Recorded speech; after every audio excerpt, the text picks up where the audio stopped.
Hello friends, welcome to దేవాంష్క stories world. ఇప్పుడు మీరు వినబోతుంది వద్దన్న వదిలేస్తాను సీజన్ 2 స్టోరీలోని హ్యాపీ మూమెంట్స్ సెకండ్ భాగం.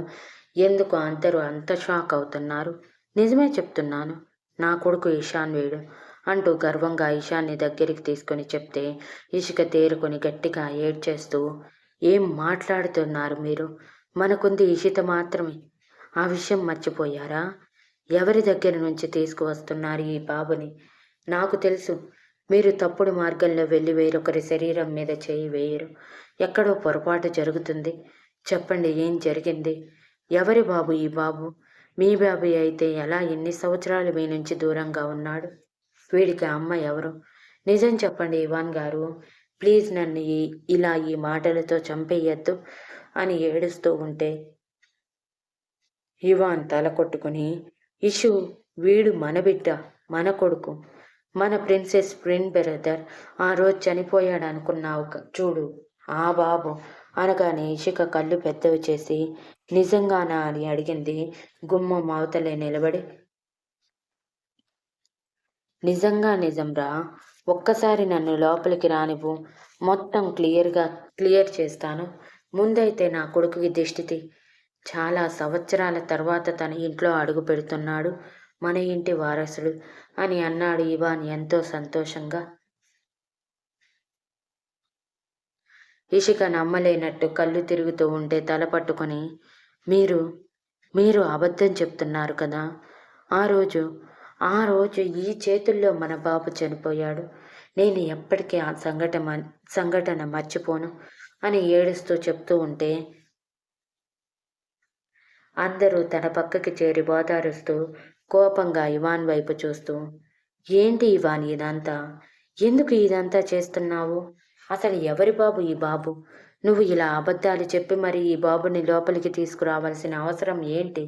చెప్పు అని అడిగారు. అక్కడ ఏం జరుగుతుందో అర్థం కాని ఇషిత తల్లి ఏడుస్తూ ఉంటే తను కూడా ఏడుస్తూ, డాడా, మమ్మ ఏడుస్తుంది చూడు అని తన కళ్ళు నలుపుకుంటూ ఉంది. అదంతా చూస్తూ ఉన్న ఇషాన్ కళ్ళు పెద్దవి చేసి అక్కడ ఉన్న వాళ్ళందరినీ చూస్తూ ఉన్నాడు, కొత్త వాళ్ళు కావటంతో. అయ్యో ఇషు అంటూ తల కొట్టుకున్న ఇవాన్, నేను నిజమే చెప్తున్నాను ఇషు, మన బాబు వీడు, మన రక్తం. అంతా అనుమానం ఉంటే DNA టెస్ట్ కూడా చేయిస్తాను, కానీ ఒక్కసారి ముందు లోపలికి రానివ్వు అని అంటుంటే ఇషిక ఇంకేం చేయలేక, మీరు చెప్పింది నిజమైతే సరే, అబద్ధమైతే మాత్రం నాలో మరో యాంగిల్ చూడాల్సి వస్తుంది, గుర్తుంచుకోండి అని కోపంగా చెప్పి దిష్టి తీయటానికి అన్నట్టు వంటగదిలోకి వెళ్ళి కావాల్సినవన్నీ తీసుకువచ్చి ఇషాన్ని చూస్తూనే దిష్టి తీసింది. ఇషాన్లో చాలా వరకు పోలికలు భాగ్యలక్ష్మి గారివి కనిపిస్తూ ఉంటే నమ్మలేక, అసలు అది నిజమో కాదు అర్థం కాక పిచ్చిపడుతూ ఉంది. దిష్టి తీయటం అయిపోగానే పని మనిషిగా అది పారేయమని పంపించేశాక ఇవాన్ వాళ్ళు లోపలికి రావటమే, తీసుకో మన కొడుకుని అని అన్నాడు ఇవాన్. ముద్దుగా తన వైపే చూస్తూ ఉన్న ఇషాన్ని తీసుకోకుండా ఉండలేక తన చేతుల్లోకి తీసుకున్న ఇషిక, అచ్చా అమ్మమ్మగారిలానే ఉన్నానండి, భలే ముద్దుగా ఉన్నాడు అని బుగ్గలు పునిగితే ఇషాన్ కళ్ళు పెద్దవి చేసి ఇషిక వైపు చూస్తూ ఉన్నాడు. అప్పటికే వాళ్ళందరినీ చూస్తూ ఉంటే ఇషాన్కి భయం పెరిగిపోతుంది. ఆ చిన్ని మనసులో వాళ్ళు కూడా తనని కొట్టడానికి అక్కడి వరకు తీసుకువచ్చారేమోనని. అదే భయంతో 2 నిమిషాలు ఇషిక చేతుల్లో ఉన్నవాడు ఇక ఉండలేక జారిపోతూ ఉంటే ఇషిక జాగ్రత్తగా పట్టుకుంటూ, ఏమైంది కన్నా, ఎందుకు జారిపోతున్నావు అంటూ మళ్ళీ ఎత్తుకుంటూ జారిపోతున్నప్పుడు తల్లి మనసు బాధపడుతూ ఉంటే,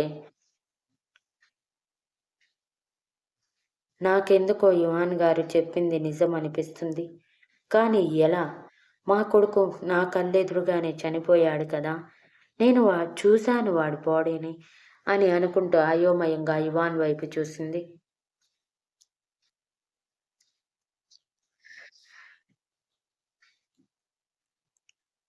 ఇవాన్ ఇషాన్ని గమనించి తన చేతుల్లోకి తీసుకొని, రండి మొత్తం చెప్తాను అని ఇషితని కూడా మరో చేతితో ఎత్తుకొని తీసుకువెళ్ళి సోఫాలో కూర్చున్నాక ఇవాన్ ఇషికని తన పక్కన కూర్చోమని చెప్పాడు.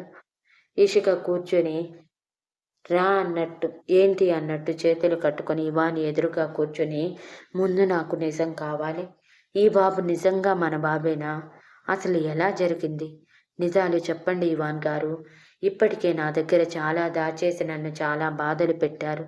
ఇక చాలు. ఇప్పుడిప్పుడే సంతోషంగా ఉంటున్నాను. ఆ సంతోషాన్ని కూడా నాశనం చేయకండి అని సీరియస్గా అంటుంటే ఇవాన్ అబ్బా అంటూ ఒక నిట్టూర్పు విడిచి చెప్పాను కదా ఎందుకంత ఆవేశం అని అంటూ ఉండగానే సాగర్ పరిగెత్తుకుంటూ లోపలికి వచ్చాడు. బావా ఏమైంది? ఎమర్జెన్సీగా రమ్మని చెప్పావు అంటూ.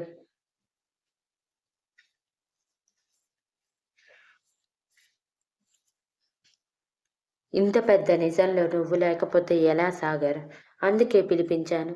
రారా కూర్చో అని చెప్పాడు.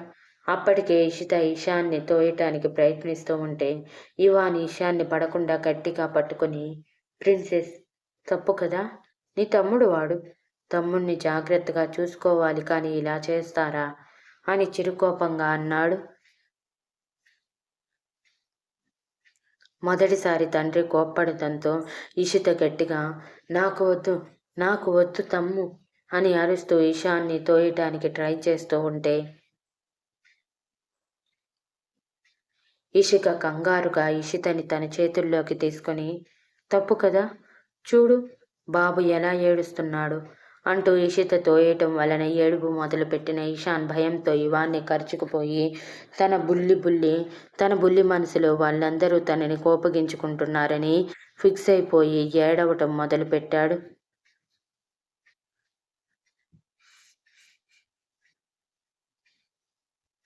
ఈశాన్ ఏడుపు ఆపటానికి ట్రై చేస్తూ ఉంటే ఎంతకి ఆపకపోవటంతో మళ్ళీ ఎక్కడ ఈశాన్ స్పృహ తప్పుతాడేమో అన్న భయంతో ఈషు ముందు వీడిని నిద్రపుచ్చు, ఏదో ఒకటి చేయి కానీ ఏడుపు ఆపేయాలి, ఏడిస్తే వీడి ఆరోగ్యానికి ప్రమాదం, డాక్టర్ వీడు ఫుల్ డిప్రెషన్లో ఉన్నాడని చెప్పాడు, ఇప్పుడు మనం కూడా దూరం చేసుకుంటే వీడికి మనకు దక్కడు, ప్లీజ్ ఈషు ఏదో ఒకటి చెయ్యి అని కళ్ళల్లో చేరిన నీళ్లతో అడిగాడు భయంగా.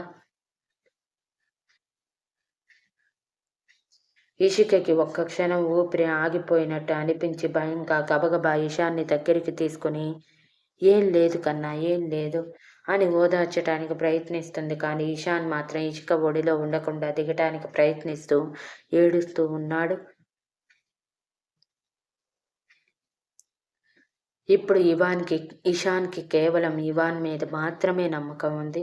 అందుకే ఇవాన్ని ఎత్తుకోమన్నట్టు చూస్తూ ఉంటే ఇదివ్వు ఇషు అంటూ ఒకవైపు ప్రిన్సెస్ మరోవైపు ఇషాన్ ఇద్దరూ ఏడుస్తుంటే తట్టుకోలేక ముందు ఇషాన్ని నిద్రపుచ్చాక ఇషితని దగ్గరికి తీసుకోవాలి అనుకుని ఇషాన్ని తీసుకొని నేను నిద్రపుచ్చి వస్తాను, అప్పటి వరకు ప్రిన్సెస్ని చూసుకో,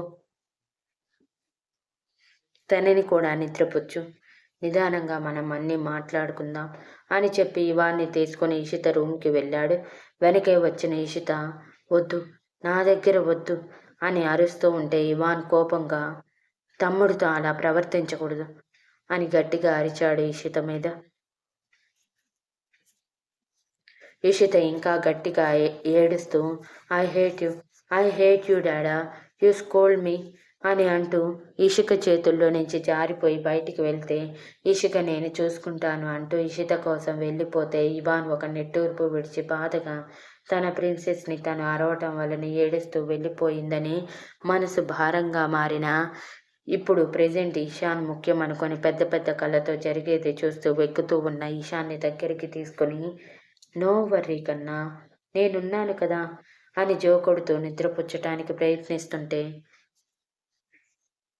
నేనిక్కడ ఉండను, వెళ్ళిపోతాను, మీరందరూ నన్ను కొట్టడానికి తీసుకువచ్చారు కదా, నాకు తెలుసు అని ముద్దుగా వెక్కిళ్ళ మధ్య చెప్తుంటే ముందు సరిగా అర్థం కాలేదు ఇవాన్కి. కానీ మరోసారి ఈశాన్ అలానే అనటంతో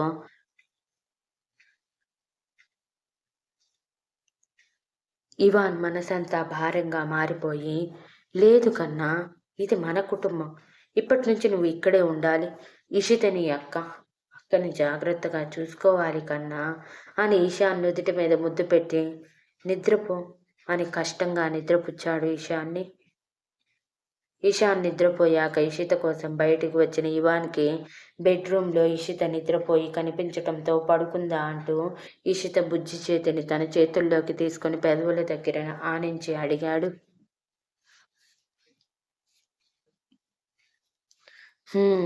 బాగా ఏడ్చి నిద్రపోయింది.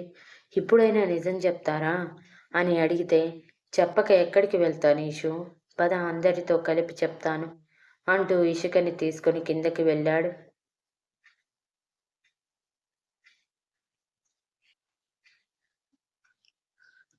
అప్పటికే టెన్షన్తో బీపీ పెంచేసుకుంటున్న వాళ్ళందరూ ఇవాన్ రావటమే అతని దగ్గరికి చేరి, అసలు ఎవరు ఆ బాబు, నీ బాబు ఎలా అయ్యాడు, ఆ రోజు చనిపోయారని మీరే చెప్పారు కదా, మరి ఎలా వచ్చాడు మీ దగ్గరికి, అసలు ఏం జరుగుతుంది ఇవాన్, ఇదంతా ఏంటి అని ప్రశ్నల వర్షం కురిపిస్తూ ఉంటే సాగర్ కూడా అదే కన్ఫ్యూజన్తో చూస్తూ ఉన్నాడు. ఇక ఇషాన్ నిషా కొడుకు కదా, మీకు నిషాకి మధ్య రిలేషన్ ఉంది, పెళ్ళికి ముందే మీరిద్దరు చాలా దూరం వెళ్ళారు, అది నాకు కూడా తెలుసు, కానీ శరీరాన్ని పంచుకునేంత దూరం వెళ్ళారని అనుకోలేదు. నిజం చెప్పండి, వాడు నిషా కొడుకే కదా అని అడిగింది ఏడుపు వస్తుంటే ఆపుకుంటూ. ఏయ్ పిచ్చిదానా, వాడిలో మన పోలికలు కనిపించటం లేదా, అసలు నిషాకి నాకు మధ్య రిలేషన్ లేదే, నీకు తెలుసు కదా అది, మేము అసలు ముద్దుకి మించి ఇంకొంచెం దూరం వెళ్ళలేదు, నువ్వు నా జీవితంలోకి వచ్చాక వేరే ఆడపిల్ల వైపు చూసింది కూడా లేదు నేను. నా మీద ఇంత అనుమానమా, చా, నేను నీ కోసం పిచ్చోడిని అయిపోతుంటే నువ్వు మాత్రం నన్ను అనుమానిస్తూ అవమానిస్తూ బాగానే ఉన్నావులే అని కోపగించుకుంటుంటే సంతోష్ గారు కోపంగా, ఇదంతా పక్కన పెట్టి నిజమేంటో చెప్తావా లేదా ఇవాన్ అని అరవటంతో ఇవాన్ ఒక నిట్టూర్పు విడిచి జరిగిందంతా చెప్పాడు. Thank you for listening and please like, share, comment and subscribe.